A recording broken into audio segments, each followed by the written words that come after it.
পর্দা নামল আন্তর্জাতিক প্লাস্টিক এক্সপো 2025-এর। বসুন্ধরার ইন্টারন্যাশনাল কনভেনশন সেন্টারে গত 12 ফেব্রুয়ারি থেকে শুরু হওয়া এই এক্সপো ছিল প্লাস্টিক শিল্পের জন্য একটি অনন্য প্ল্যাটফর্ম, যেখানে অংশগ্রহণকারীরা দেখেছেন নতুন প্রযুক্তি, উদ্ভাবন এবং পরিবেশ বান্ধব সমাধান। Bangladesh plastic goods manufacturer and exporter association BPG-MEA এবং Yorkers trade and marketing service company লিমিটেডের যৌথ আয়োজনে অনুষ্ঠিত এই এক্সপোতে অংশগ্রহণ করেছেন 18টি দেশের 800টি দেশি বিদেশি প্রতিষ্ঠান। এক্সপোতে শিল্পের শীর্ষস্থানীয় উদ্যোক্তা ও পেশাদাররা তাদের অভিজ্ঞতা এবং উদ্ভাবন সবার মাঝে শেয়ার করেছেন। 17তম আয়োজনে প্লাস্টিক প্রক্রিয়াকরণ, রিসাইক্লিং এবং আরও অনেক নতুন দিক উন্মোচন হয়েছে, যা এই শিল্পের জন্য একটি নতুন দিগন্তের সূচনা করেছে। এখানে আপনারা দেখতে পাচ্ছেন আমরা একটা মেশিন ডিসপ্লে করেছি এবং এখানে আমাদের মেন কাজ হচ্ছে মেশিন মোল্ড এবং বিভিন্ন ধরনের স্পেয়ার পার্টসের সাপ্লাই দেওয়া। যদি কখনো কোনো কাস্টমার আমাদেরকে রিকোয়ারমেন্ট দেয় মেশিনের, সেক্ষেত্রে আমরা মেশিনটা ইম্পোর্ট করে নিয়ে আসি এবং ইনস্টলেশন কমিশনের কাজটাও আমরা করে থাকি। Our service is we sell the mold to our customer. Once customer have any problem, we can send our engineer to help solve all the problems. আমরা বর্তমানে রেডমিনের ব্যানারে 3টা ব্র্যান্ডে ব্যবসা করছি। আমাদের রেড বন্ড হচ্ছে আমাদের অ্যাডিসিভ, থিনার অ্যান্ড কেমিক্যালের একটা ব্র্যান্ড, স্বনামধন্য একটা ব্র্যান্ড হবে আমরা বিলিভ করি, এবং আমরা অত্যন্ত গুণগত মানসম্পন্ন পণ্য বাংলাদেশে দিচ্ছি এবং খুবই অল্প দিন হয়েছে আমরা এই ব্র্যান্ডটা লঞ্চ করেছি। আমাদের আরও একটা ব্র্যান্ড আছে, সেটা হচ্ছে টয় ব্র্যান্ড, সেটা হচ্ছে রেডবি আমাদের টয় ব্র্যান্ড, এবং এই ব্র্যান্ডের মাধ্যমে আমরা বাংলাদেশের মার্কেটে যাবতীয় খেলনা এবং বাচ্চাদের চাইল্ড কেয়ার রিলেটেড প্রোডাক্টগুলো দিয়ে থাকবো। আইপিএফ এমন একটা প্লেস যেখানে আপনার অনেক রকমের সাপ্লায়ার পাওয়া যায়, অনেক রকমের কাস্টমার পাওয়া যায়। আমাদের কালি বা ইন্ডাস্ট্রিয়াল যে প্রোডাক্টগুলো আছে, এই প্রোডাক্টগুলোর যথেষ্ট সাপ্লায়ার আমরা এখানে পেয়ে থাকি এবং বিভিন্ন রকমের ক্লায়েন্ট আমরা এখানে মিট করতে পারি। এইবারের এক্সপিরিয়েন্সটা খুবই ভালো, এবার পরিবেশটা খুবই ভালো এবং দেশ বিদেশি অনেক কোম্পানি এখানে এসেছে, দেশীয় অনেক কোম্পানি এখানে এসেছে। এই মেলাটা আয়োজন করা হয় হচ্ছে বিদেশি এবং দেশি বিভিন্ন ধরনের প্রতিষ্ঠানের একটা সংমিশ্রণে বলা যায়। চায়না এবং আরও বিভিন্ন দেশ থেকে যারা আপনার হচ্ছে যারা টেকনোলজি সেলার আছে, তারা এই মেলাতে পার্টিসিপেট করে। পাশাপাশি আমরা যারা বাংলাদেশে প্লাস্টিক পণ্য নিয়ে কাজ করছি, তারাও আমাদের ইনোভেশন, আমাদের পণ্যগুলো আমাদের ক্রেতা সাধারণ এবং দর্শনার্থীদের জন্য আমরা এটা প্রদর্শনীর ব্যবস্থা করেছি। সো একদিকে যেমন এই মেলা থেকে মানুষজন জানতে পারবে কী কী লেটেস্ট টেকনোলজি বিদেশে ব্যবহার হচ্ছে, সেটা ব্যবহার করে বাংলাদেশের লোকাল প্লাস্টিক ইন্ডাস্ট্রি আরও বেশি সমৃদ্ধ হবে, আরও বেশি ভালো মানের পণ্য তারা তৈরি করতে পারবে। পাশাপাশি আমরা যারা লোকাল ম্যানুফ্যাকচারার রয়েছি, বাংলাদেশকে যারা আমরা প্রতিনিধিত্ব করি, তারাও অনেক ভালো মানের পণ্য আমরা তৈরি করছি। হাউস হোল্ড, ফার্নিচার, টয়েস পণ্য থেকে শুরু করে এ সকল পণ্যগুলো ক্রেতাদের উদ্দেশ্যে প্রদর্শনীর জন্যই আমরা এই মেলায় অংশগ্রহণ করেছি। বাংলাদেশের internationally printing package and plastic ফেয়ারে আমরা সমবেত হয়েছি।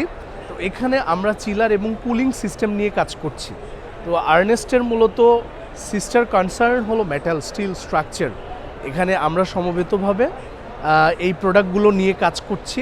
তো মাশাআল্লাহ, আলহামদুলিল্লাহ, অনেক সাড়া পাচ্ছি। আমরা এই মেলাতে আমরা প্লাস্টিকের র মেটেরিয়াল, যেটাকে প্লাস্টিকের রং মাস্টার ব্যাচ বলে, আমরা এই মাস্টার ব্যাচ বাংলাদেশে উৎপাদন করা শুরু করেছি।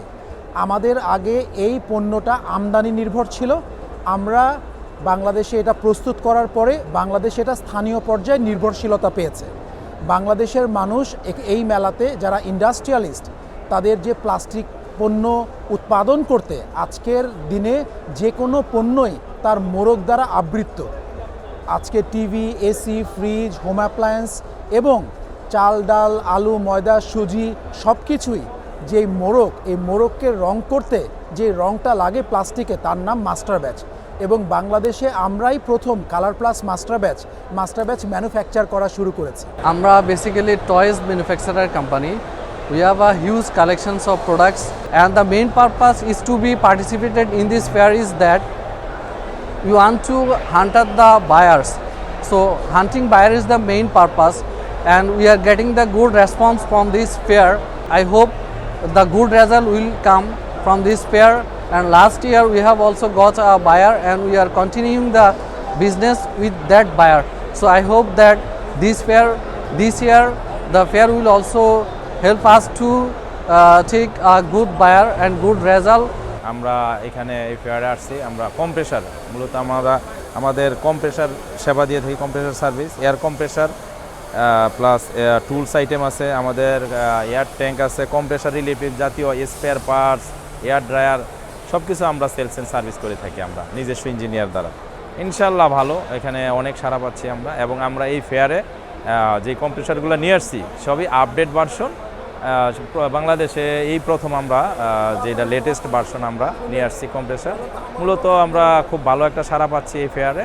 আমরা প্লাস্টিক ইন্টারন্যাশনাল বাংলাদেশে ইকো ফ্রেন্ডলি পলি, বায়োডিগ্রেডেবল পলি নিয়ে এসেছি বাংলাদেশে। আর যে জিনিসটা পলির পুরো অল্টারনেট হিসেবে সে কাজ করবে এবং এই জিনিসটা মাটির সাথে পচে যায়। এখানে কোনো ডিগ্রেডেবল এবং কোনো ধুলাবালি হবে না, ডিরেক্টলি পচে যাবে মাটির সাথে। এই যে দেখতেছেন আমাদের মেশিনটা, এই মেশিনের মাধ্যমে আমরা এটা প্রোডাকশন করতেছি। এখানে এই মেশিন ব্যাগ মেকিং মেশিনের মাধ্যমে আমরা ব্যাগ বানাচ্ছি। আর এটা কীভাবে কাজ করতেছে, আপনি যেখানেই পলি ব্যবহার করেন, পলির অল্টারনেটিভ হিসাবে আমরা এই ধরনের ব্যাগটা বানাচ্ছি, যেটা আপনি লোকাল মার্কেট বলেন, আপনি এক্সপোর্ট বলেন, ইচ অ্যান্ড এভরি হোয়ার যেখানে আপনার পলি বা প্লাস্টিক ব্যবহার করে সেখানে আপনি এই জিনিসটা ব্যবহার করতে পারবেন। আমরা এবারে ইনজেকশন মোল্ডিং মেশিন এটা আমরা প্রদর্শন করতেছি। আমাদের ইনজেকশন মোল্ডিং মেশিনে প্লাস্টিক মানে রিলেটেড যে ধরনের প্রোডাক্ট হয় তার ভেতরে 30% প্রোডাক্ট এই মেশিন দ্বারাই তৈরি হয়। সো এখানে বিভিন্ন ধরনের মানে হাউস হোল্ড, ইলেকট্রনিক্স, অটোমোবাইল, বিভিন্ন ইন্ডাস্ট্রিতে এই মেশিনের ইউজ আছে। সো এই জন্য এক মেলাতে আসা, বিভিন্ন ইন্ডাস্ট্রির সাথে পরিচিত হওয়া, এটাই হচ্ছে আমাদের উদ্দেশ্য। বাংলাদেশে প্লাস্টিক ইন্ডাস্ট্রিতে যদি এই রিসাইকেল মেশিনটা ইউজ করা হয় তাহলে বাংলাদেশের পরিবেশের যে প্রভাবটা, পলিথিনের যে সাইড ইফেক্ট বা ব্যাড ইফেক্ট আছে সেখান থেকে অনেকটা বাংলাদেশের মানুষ সেভ হতে পারবে। এবং আমি মনে করি যে এই এক্সিবিশনে এই প্লাস্টিক রিসাইকেলিং মেশিনটা খুব সাড়া ফেলেছে এবং এটা খুবই একটা রিজনেবল প্রাইজের ভিতরে অ্যাডভান্স টেকনোলজি এবং অনেক কাস্টমার আমরা পাচ্ছি এবং আশা করি যে এবছর ভালো একটা সেল পাবো ইনশাল্লাহ। 15 ফেব্রুয়ারি এক্সপোর সফল সমাপ্তির পর আয়োজকরা আশা করছেন এর প্রভাব শিল্প এবং পরিবেশের উপর দীর্ঘমেয়াদী হবে। এই এক্সপো আরও উন্নত এবং পরিবেশ বান্ধব প্লাস্টিক শিল্পের দিকে একটি বড় পদক্ষেপ হিসেবে কাজ করবে।